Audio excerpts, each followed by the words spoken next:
মুমিন কারা? মুমিন হলো তারা, ঈমানের সবচেয়ে গুরুত্বপূর্ণ অংশ হলো আলাহা লা ইলাহা ইল্লাল্লাহ।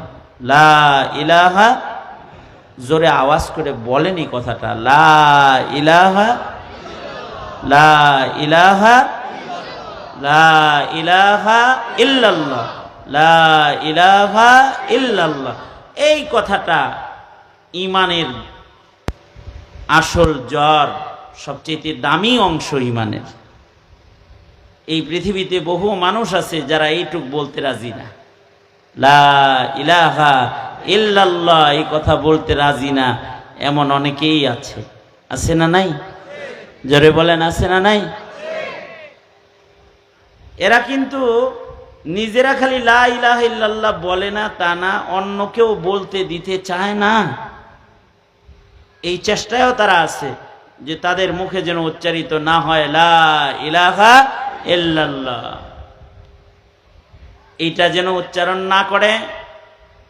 এ কারণে বিভিন্ন প্রশ্ন ছুঁড়ে মারবে, বলবে যে আল্লাহ যে আছে, দেখছো আল্লাহরে কোনোদিন? এটা বলবে। আল্লাহকে দেখছ? যেটা দেখো না এটা বিশ্বাস করো কেমনি? নাউজুবিল্লাহ বলেন। জীবনে দেখলা না আল্লাহরে আর বিশ্বাস করলা লা ইলাহা ইল্লাল্লাহ, আল্লাহরে দেখছ? এটা হবে প্রশ্ন, নাস্তিকের প্রশ্ন।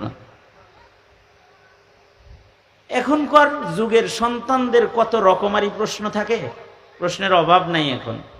আমার এক বন্ধু এক জানাজার নামাজ পড়াইছে, জানাজা পড়ায় আইসা আমাকে ধইরা এই যে কান্না, কয় বন্ধু আজকে মুসলমানের সন্তানের মুখে আশ্চর্য প্রশ্ন শুনছি, আজব প্রশ্ন শুনেছি মুসলিম সন্তানের মুখে। কি প্রশ্ন শুনেছ বলো?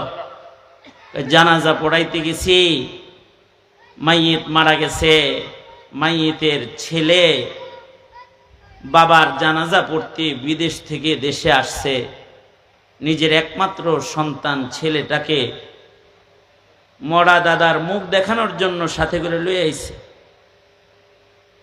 জানাজার মাঠে বাবার সাথে সন্তান জানাজায় যখন দাঁড়াইছে, আর জানাজাটা যখন শেষ করছি, ওই সময় সন্তানের প্রশ্ন তার পিতার কাছে, যে ছেলেটারে দাদা দেখাইতে আনছে, এই ছেলেটা বাপেরে প্রশ্ন করতেছে, আব্বু এখন কি দাদার লাশ আগুন দিয়ে জ্বালায়া দিবা? নাউজুবিল্লাহ, আরো আস্তে করে বলেন নাউজুবিল্লাহ। বুঝছেন কিছু? কি প্রশ্নটা করছে? এটা কি মুসলমান ঘরের সন্তান তার পিতাকে জিজ্ঞেস করতেছে যে এই আব্বা, দাদাকে যে কাফনে সাজায়া প্যাকেট করে এই তোমরা জানাজা পড়লা, এখন কি করবা? দাদাকে কি আগুন দিয়ে জ্বালায়া দিবা? নাউজুবিল্লাহ। তার মানে হলো মুসলিম ঘরের সন্তান তার দ্বীনি জ্ঞানের স্বল্পতা, দ্বীনহীনতা, এটার করাল গ্রাস এমন ভাবে শিকড় গেড়ে বসে গেছে যে মুসলিম ঘরে জন্মগ্রহণ করার পরে মুসলমানের একটি সন্তান সে কবরও চিনে না, কবরস্থানও চিনে না, আর শ্মশানও চিনে না। মুসলমান মরলে কই যায়, মুসলমানের কি হয়, মুসলমানের সাথে মরার পরে কি আচরণ হয়, আর কাফেরের সাথে মৃত্যুর পরে কি আচরণ হয়।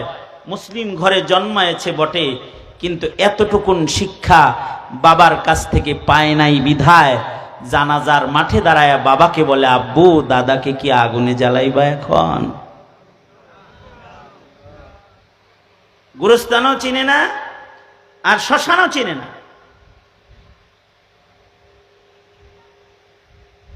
যেই মুসলিম প্রজন্মের অবস্থা এই যে ধর্ম শিক্ষার স্বল্পতা তাকে এই জায়গায় নিয়েছে, মরার পরে প্রশ্ন হয় মান রব্বুকা ওমা দীনুকা ওমান হাযার রাজুল, তাকে জান্নাতের একটি বাগানে জায়গা দিয়ে দেয়, কবর জান্নাতের বাগান হয়ে যায় যদি উত্তর দিতে পারে। আর যদি ঈমান না নিয়ে যায় তাহলে কবর তার দোজকের ঘর হয়। মানুষ তারে আগুন দিয়ে জ্বালাইতে হয় না, রবই তারে আগুন দিয়ে মাটির নিচে জ্বালায়। এই যে একটি শিক্ষা, ঈমানের বরজখের শিক্ষা, এই শিক্ষাটা সন্তানকে দেয় নাই। এবার এই সন্তানের প্রশ্ন, বাবারে কি এখন আগুন, দাদারে কি আগুন দিয়ে জ্বালাই বাবু?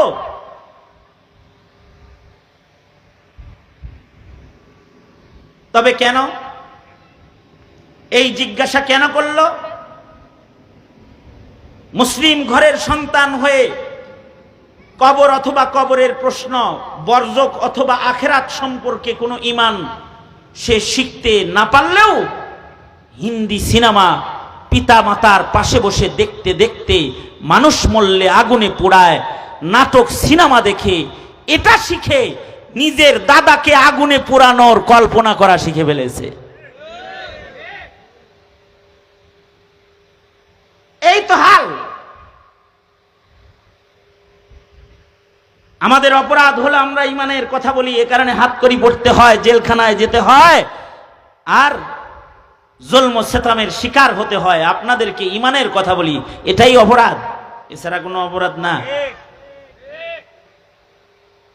কারণ কেউ কেউ স্বপ্ন দেখে, কেউ দেখেছে স্বপ্ন, আপনাদেরও যদি হিন্দু বানান যায় সবাই রে তাহলে ভালো।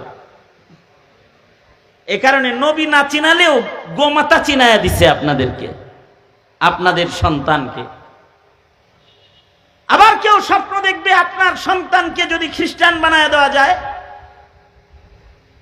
কিন্তু আপনার স্বপ্ন কি হওয়া উচিত, আপনার চিন্তা কি হওয়া উচিত, এটা কি কখনো চিন্তা করেছেন? এ কারণে এমন অদ্ভুত প্রশ্ন যদি মুসলিম ঘরে জন্মাইতে পারে, তাহলে এই মুসলিম ঘরে এই প্রশ্ন আসা নাস্তিকের পয়লা মিশন যে এই আল্লাহ আল্লাহ বলো, আল্লাহ দেখছো নাকি? কেন? আমি তো যা দেখি না তা মানি না, নাউজুবিল্লাহ। যেটা দেখি না ওটা বিশ্বাস করি না আমি। তার মানে কি? তার মানে হলো নাস্তিকদের দাবি আল্লাহ নাই। কেউ তো আল্লাহ মানলো যে আছে, রব স্বীকার করতেছে, আর এক দল স্বীকার করতেছে রব নাই, রবই নাই, এটা বলতেছে রব নাই। স্রষ্টা বলতে, খালেক বলতে কেউ নাই, সৃষ্টির পরিচালক বলতে কেউ নাই, এটা বলছে নাস্তিকরা। এবং আপনার সন্তানকে এটা শিখাইতে শিখাইতে এক সময় গোটা দেশে নাস্তিক ছিল একটা, আর এখন নাস্তিকদের সমাবেশ ঘটানো শুরু করেছে। কথা বলেন ঠিক না বা ঠিক জোরে বলেন না কেন? এখন কি হয়? নাস্তিকের সমাবেশ হয়। এখন এই সব নাস্তিক যেটি বয়ে রয়েছে, নাস্তিকের সমাবেশ। নাস্তিক শুধু রাস্তায় মিছিল করে না এখনো, এখন নাস্তিকদের শক্তি পাওয়ার এত বেশি, নাস্তিকরাই এখন শিক্ষা নীতি প্রণয়ন করে, নাস্তিকরা সংবিধান ঠিক করে, নাস্তিকরা এখন 17 কোটি মুসলমানের সংসদে দাঁড়িয়ে মুসলমানদেরকে আঘাত করে কথা কয়, নাস্তিকরা কয়। এতটা শক্তি তারা অর্জন করেছে। আগামীর ভবিষ্যতে আপনার ঘরের মুসলমানের ঈমান থাকবে কি থাকবে না চিন্তা করেছেন কখনো? আমাদের দেশে বিধর্মীদের কালচার লালন পালনকারী কিছু এমনও আছে যারা চায় যে দেশের সব মসজিদে না যায় মন্দিরে চলে যাক, আর পূজায় চলে যাক, ঈদগাহে না যাক, এটা চায়। একদল আছে, একদল চায় এরা ইহুদি হয়ে যাক, নাসারা হয়ে যাক। এ কারণে খ্রিস্টান মিশনারিদের স্কুল তারা পাহারা দেয়, কিন্তু তাওহীদ আর ঈমান যেখানে শেখানো হয় ওইটায় তারা তালা লাগাইতে চায়, ওটা বন্ধ করে দিতে চায়, তারা বন্ধ করতে চায়। আমাদের এক মুরব্বী বলছিলেন, কিছু আছে যদি সুযোগ পায় তাহলে এ দেশের মুসলমানের ভেতরে এমন আইনও করতে পারে যে আগেই সন্তানের নামে শুরুতে মোহাম্মদ লাগাইতে পারবে না। সে যদি বড় হওয়ার পরে মোহাম্মদকে নবী মাইনা নিজের নামে মোহাম্মদ লাগায় তাহলে লাগাইব, তাছাড়া তোমার বাপেরা লাগাই দিতে পারবে না। এই আইন করার লেগেও কেউ বৈশা রয়েছে, এই ধান্দাও করে অনেকে। আগেই একজনের নামের শুরুতে মোহাম্মদ লাগাইতে হবে কেন? সে যদি মোহাম্মদকে সাল্লাল্লাহু আলাইহি ওয়াসাল্লাম নবী হিসেবে নাম মেনে সে যদি সন্ত্রাসী মুহাম্মদ কয়, নাউজুবিল্লাহ করে বলেন, তার নামের আগেই মুহাম্মদ লাগাইবা কি লাগা? আর আরেক দল স্বপ্ন দেখে এত আগে মুসলমানি করাইবা কে? বালে ঘর পরে হে যদি মুসলমান হয় তাহলে নুনু কাটটা লইব, তুমি কাটাইও না। এরকম স্বপ্নও অনেকে দেখে। সুতরাং এইরকম স্বপ্ন দেখার মানুষ যখন মুসলমানের পাড়ায় পাড়ায় মহল্লায় মহল্লায় নাস্তিকতা লালন করে বসে আছে, ওই সময় আপনার সন্তানের ঈমান রক্ষার জন্য আপনার কি করা দরকার কখনো চিন্তা করছেন? যে সন্তানটা ঈমান লইয়া যায় না থুয়া যায়? চিন্তা করছেন কখনো? চিন্তা তো করি নাই আমরা। এ কারণে সন্তানদের প্রশ্ন যে রব দেখি না, স্কুল কলেজের ছাত্র যারা আছো তোমাদেরকে প্রশ্ন দিবে, তোমাদেরকে এ কারণে এই বয়ান শোনাচ্ছি। রব দেখি না মানি না, সব কিছু দেখা মানতে হয় না, না দেখেও কিছু কিছু মানতে হয়।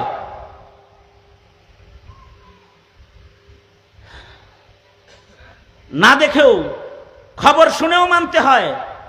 বাপ মরে গেছিল তুমি যখন মার পেটে, বাবার নাম জিগাইলে তোমার বাবার নামটা দেখে না শুই নেই বলতে হয় মায়ের কাছ থেকে।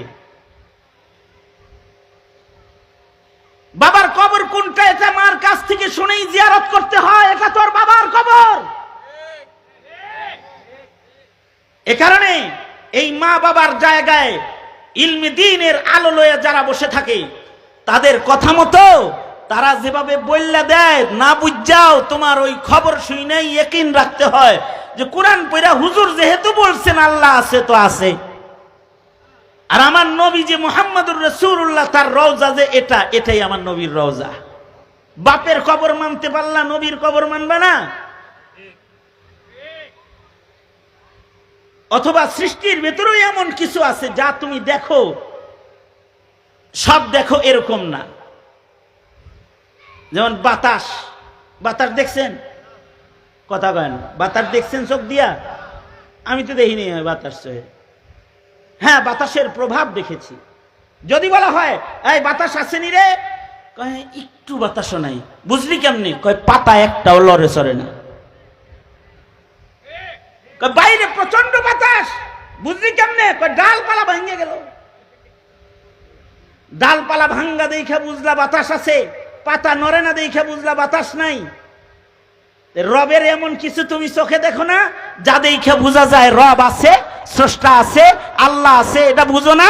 তোমার নাপাক চোখ যা দিয়া নোংরামি, ফষ্টামি, নষ্টামি, অনলাইনের পাপাচার করো, যেটা দিয়ে নগ্ন ছবি দেখো, এটা দিয়ে রব দেখতে চাও? এই নাপাক চোখ দিয়ে দেখতে চাও? চর্ম চোখ দিয়া না।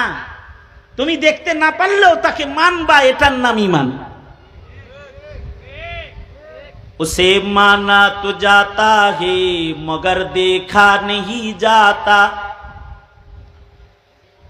उसे माना तो जाता है मगर देखा नहीं जाता,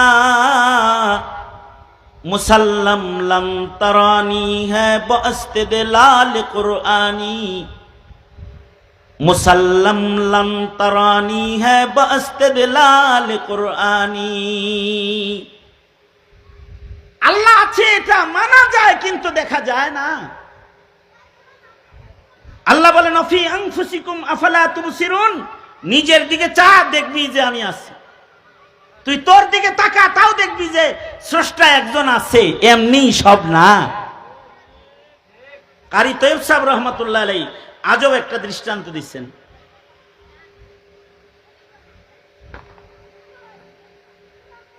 বিজ্ঞান গবেষণা করে 4 জিনিসকে একত্রিত করতে পারে না, 4 ধাতুকে একত্রিত করতে এখনো পারে নাই, পারবেও না। 4 ধাতু যেমন মনে করেন বাতাস আর পানিরে এক জায়গায় করলেও, আগুন পানি বাতাস 3টারে এক জায়গায় করতে পারে না। মনে করেন সিলিন্ডারের ভিতরে বাতাস আর পানি ঢুকাইছে সিলিন্ডারে, সিলিন্ডার আছে না, আরে মেজবাতি চিনেন না? মেজবাতি যে যেটা এই যে টিপ দিয়ে জ্বালায়, যেটা দিয়ে কাঠি জ্বালায়, কি হ্যাঁ, গ্যাস লাইটের ভিতরে বাতাস পানি একসাথে ঢুকায়, আটকায়ও রাখতে পারে। কিন্তু কোন কারণে যদি এই বাতাস আর পানির এই প্যাকেটের ভেতরে আগুন ঢুকে যায়, তাতে পকেটে রাহন যাইব তো? হ্যাঁ, পকেটে রাহা যাইব তো? সিলিন্ডারের ভিতরে বাতাস আছে, পানিও আছে। সিলিন্ডারে গ্যাস সিলিন্ডার আছে না? অথবা এই যে এলপি গ্যাস সিলিন্ডার, এটার ভিতরে তরল আছে, পানিও ঢুকছে, বাতাসও ঢুকছে। কিন্তু এটার ভিতরে যদি আগুন ঢুকে, ওই বাড়িতে থাকবেন তো? সিলিন্ডার ব্রাস্ট হয়ে 2-4টা হোটেল বিল্ডিং এ আগুন লাগে নাই? কথা বলেন না কেন? নিরাপদ না।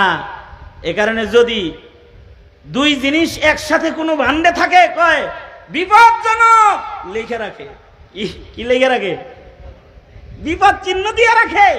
সাবধান, ওখানে তৃতীয় আর একটা নিয়ে যাস না, তাহলে কিন্তু শর্ট করব, অথবা ব্রাস্ট হইব, অথবা একটা দুর্ঘটনা ঘটবো। কিন্তু কারি তৈয়ব বলে আল্লাহ তাআলা মানুষের দেহের ভেতরে আগুনও রাখলো, বাতাসও রাখলো, পানিও রাখলো, মাটিও রাখলো, প্যাকেট করে রেখে দিল। শ্বাস নিঃশ্বাস যতদিন রইল, 4 জিনিস একসাথে রইল, কোনোদিন ব্রাস্ট হওয়ার ভয় হইল না।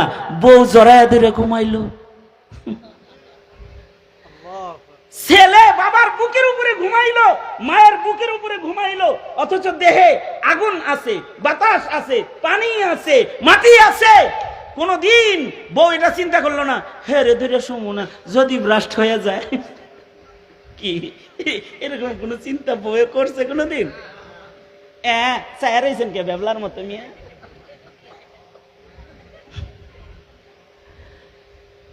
এরকম চিন্তা কখনো সন্তানও করে নাই, বিবিও করে নাই।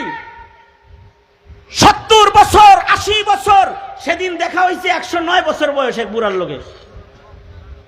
আমি হেরে দেখি আর চিন্তা করি, 109 বছর বইরা আল্লাহ এর ভিতরে এই 4 জিনিস প্যাকেট করে থুইছে, এখনো তাকে বোমা হিসাবে কেউ স্বীকৃতি দেয় নাই। এই যে কামটা করেছে, বলুন তো, এ কাম কি পৃথিবীর কোন আধুনিক বিজ্ঞানে করেছে, নাকি আল্লাহ নামক রবের কুদরতে করেছে? আল্লাহ নামক রবের কুদরতে করেছে। অফি আনফুসিকুম আফালা তুবসিরুন। তোমার দেহের ভেতরে তাকাও, তোমার মুখে উচ্চারিত হবে লা ইলাহা ইল্লাল্লাহ। জোরে আওয়াজ করে বলেন লা ইলাহা ইল্লাল্লাহ। আমাদের সন্তানদেরকে আধুনিক শিক্ষা কমিশন আমাদের সন্তানদের প্রাণীবিজ্ঞান শিখায়। কি করতে? প্রাণীবিজ্ঞান দিয়ে কি শিখাইব? প্রাণী বিজ্ঞান মানে প্রাণীর ভিতরে কি কি জ্ঞান বিজ্ঞান আছে এগুলো শিখায়, তাই না? প্রাণী বিজ্ঞান শিখাইতে যে আমাদের ছেলেদেরকে ডারউইনের ভ্রান্ত মতবাদ পড়ায়া মানুষে বান্দর বানানোর চেষ্টা করছে না? আমাদের কওমি মাদ্রাসায় একটা প্রাণী বিজ্ঞানের বই আছে, বইটার নাম হলো হায়াতুল হাইওয়ান, কামালউদ্দিন দমেরি রহমাতুল্লাহি আলাইহি এই বইটার লেখক। উনি প্রাণী বিজ্ঞানের উপরে গবেষণা করে কিতাব লিখেছেন হায়াতুল হাইওয়ান। পৃথিবীর সকল হাইওয়ানাতের আজব তথ্য তুলে ধরেছেন। দেখছো, একটা সাপ, এক সাপের মুখে আছে বিষ, আর এক সাপের মুখে আছে রস, আর এক সাপের মুখে আছে দাঁত, আর এক সাপের মুখে আছে, মাথায় আছে এটা অমুক তমুক। এক সাপ কামড় দেয়, এক সাপ পেঁচাইয়া যাইতে ধরে, আর এক সাপ গিলে। দেখতে সাপ একই রকম, কিন্তু এত সুন্দর কিছু। এটা তো এইখানে এইভাবে setting, get up set up, যেটা এটা তোমার কোন বিজ্ঞানে দিছে? এই 2 দাঁতের বিষের ভেতরে বিষাক্ত এমন জিনিস কে লুকায়া দিছে? চিন্তা করছো কখনো? আবার উনি বলে, দেখো সাগরের নিচে মাছ, মাছের লেজের ভিতরে রংধনু স্টাইলের কালার, কোন তুলিওয়ালা পানির নিচে এত সুন্দর কালার এখানে করেছে, চিন্তা করেছো কখনো? এটা মানুষের বিজ্ঞানের মেশিন দিয়া এমন জটিল কঠিন ছাপ দেওয়া মেশিনের দ্বারায়, তুলির দ্বারায় সম্ভব নয়। তবে রব নামক, আল্লাহ নামক রবের মহা কুদরত দিয়া এর চেয়েতেও আরো বেশি সূক্ষ্ম বিষয় সম্পাদন করা সম্ভব। মানে প্রাণী বিজ্ঞান লেখে লেখে মানুষকে তাওহীদ শিক্ষা দিচ্ছে, তাওহীদ শিক্ষা দিয়েছে। তো ওইখান থেকে ছোট্ট একটা কথা বইলা আমি আমার আলোচনার একটা পার্ট শেষ করে দিই। সেটা হলো কামালউদ্দিন দেমিরি রহমতুল্লাহ আলাইহি কবুতরের খাসলত বর্ণনা করেছেন নিজের কিতাবে। কবুতরের সাথে আপনাদের সবার পরিচয় থাকাটাই স্বাভাবিক। কবুতর মানুষ পালে, ছাদের উপরে কবুতরের ঘর কারোর কারোর আছে। আমিও কিছুদিন কবুতর পালছি সব করে, পরে আর পারি না দেখে পরে ঘর শুদ্ধ চালাইছি। কিছুদিন আমি পালছি। আমি কিছুদিন আগে মিরপুর 1 নম্বরে আমার এক ভক্তের বাসায় গেছি। তার বাসার উপরে কোটি কোটি টাকার কবুতর আছে। এক একটা কবুতরের মূল্য নাকি 4 লাখ 5 লাখ 6 লাখ টাকায় চাইয়া দেখতেছি আর কি। কিনলে কি এত দাম? এটা দিয়ে ইনকাম করুন যায় আবার লাখ লাখ। এটা দিয়া প্রতিযোগিতা, উড়ে রেস প্রতিযোগিতা যেটা, এইটা কাউন্ট হয় এর প্রতি, এই ট্রেন করায় কবুতর দিয়ে। কবুতর তো মানুষ পালে। আপনারা যারা কবুতর সম্পর্কে ন্যূনতম আইডিয়া রাখেন তাদেরও কথাটা জানার কথা। আপনাদের একটা জানা কথা বলতেছি, সেটা হলো কবুতর যখন বাচ্চা দেয়, কবুতরের যখন বাচ্চা হয়, বাচ্চা হওয়ার পরে 3 দিন পর্যন্ত কবুতর নিজের বাচ্চার কাছ থেকে আলোক হয় না। 3 দিন কবুতর তার বাচ্চাকে লাগাতার পাহারা দেয়। এই 3 দিন কবুতর যে পাহারা দিল বাচ্চারে, কি করে? এইটা হলো কামালউদ্দিন দেমিরির বক্তব্য। সেটা হলো উনি বলেন যে কবুতরের পাকস্থলী যেটা, এটা এরকম থাকে, টিউব যেরকম 2 পাশ মিলা থাকে, হাওয়া দিলে ফুলে। কবুতরের খাদ্য থলিটা এরকম একটা আরেকটার সাথে লেগে থাকে। যতক্ষণ পর্যন্ত এখানে পাম্পিং না করা হবে ততক্ষণ পর্যন্ত পাকস্থলী খুলবে না। আর পাকস্থলী না খোলা পর্যন্ত এই কবুতরকে কিছু খাওয়ানো সম্ভব হবে না। এই ছোট্ট বাচ্চাগুলোর পাকস্থলী কে খুলবে? তাই মা 3 দিন পর্যন্ত নিজের ঠোঁট দিয়া নিজের বাচ্চাদের মুখে শ্বাস দিতে থাকে, বাতাস দিতে থাকে, আর টানতে থাকে, আর বাচ্চার পাকস্থলী খুলতে থাকে। 3 দিন পরে যখন পাকস্থলী খুলে যায়, মা বাহির থেকে নিজ ঠোঁটে করে খাবার এনে নিজের সন্তানের মুখে উঠায়া দেয়। এবার কামালউদ্দিন দেমিরির বক্তব্য হলো, এই কবুতরটা কোন ইউনিভার্সিটিতে লেখাপড়া করে নিজের বাচ্চার পাকস্থলী খোলা শিখলো? কে তাকে এই শিক্ষা দিয়েছে? কোন প্রফেসরের লেকচার থেকে কবুতর এত সুন্দর আধুনিক বিজ্ঞানের শিক্ষা মুখ দিয়া শিখা বাচ্চার পাকস্থলী খুলে? পৃথিবীর কোন মানুষ তো তাকে শিক্ষা দেয় নাই, কোন স্কুলে তো সে ভর্তি হয় নাই। তাহলে বোঝা যায় মানুষ নয়, শুধু মানুষ কি শুধু আল্লাহ কোরআন দিয়ে শিখায়েছে, রসুল পাঠায়ে শিখায়েছে তা না। আহকামুল হাকিমিন আল্লাহ তাআলা সৃষ্টি জগৎ চালাতে গিয়ে সৃষ্টি জগতের প্রতিটি সৃষ্টিকে তিনি নিজ কুদরতে অদৃশ্য থেকে আল্লাহ তাআলা নিজেই তার প্রতিটা সৃষ্টিকেও শিক্ষা দিয়ে খালিক ও মালিকের দপ্তরে তার নামকে প্রমাণ করে যায়, সব সময় প্রমাণ করে যায়।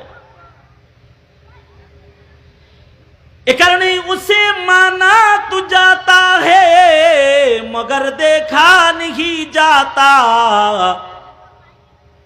उसे माना तो जाता है मगर देखा नहीं जाता, मुसल्लम लन तरानी है बअस्ते दिलाल कुरआनी,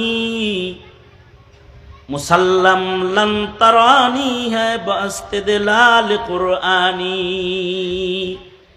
এখানে আল্লাহ পাকের নির্দেশ হলো, ইয়া আইয়ুহাল্লাযীনা আমানু আমিনু বিল্লাহ, হে ঈমানদারেরা তোমরা তোমাদের রবের উপরে ঈমান আনো।